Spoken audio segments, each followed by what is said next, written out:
Welcome back to The Real Story. More on politics now. And one of our top stories, brand new numbers ahead of next month's GOP primary in Florida. According to that new poll from Quinnipiac, Donald Trump leads native son Senator Marco Rubio by double digits in this winner-take-all state, with 44% to Rubio's 28% among likely Republican voters. Ted Cruz, third place, 12%. John Kasich and Ben Carson both in single digits.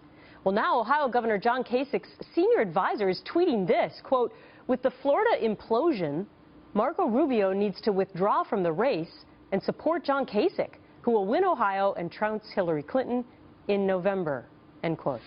Let's talk about it with Pennsylvania Senator Pat Toomey, a Rubio supporter. Well, that certainly came out of nowhere today, Senator. Yeah, how many votes have been counted in Florida? I mean, I think that's, look, I think what's the truth is that the race is increasingly becoming clear as heading toward a two-man race between Donald Trump and Marco Rubio.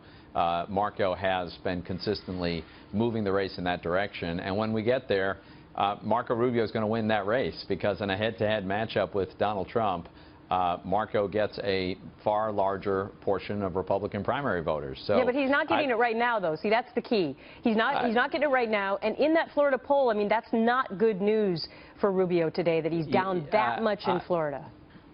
If I got worried about individual polls, I probably couldn't be in this business. There's all kinds of polling information. I'm not concerned about that. The fact is we are making progress in moving this to a two-man race, and Marco Rubio wins a two-man race against Donald Trump. That's for sure. Well, let me just give you this little piece of information. I think why the Kasich camp is doing that today is because there was another poll that came out in Ohio that showed Kasich ahead of Trump. That's nice. I have no idea what kind of methodology, the validity of these polls. I'm not an analyst of these things, to be honest with you. What I know is that Marco Rubio has come in twice in the last two races.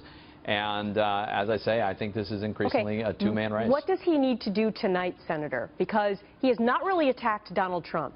He did a little bit more yesterday, saying, look, you know, you have to know more than a few details about foreign policy, and he's saying that he knows a lot more than Donald Trump, at least on that issue.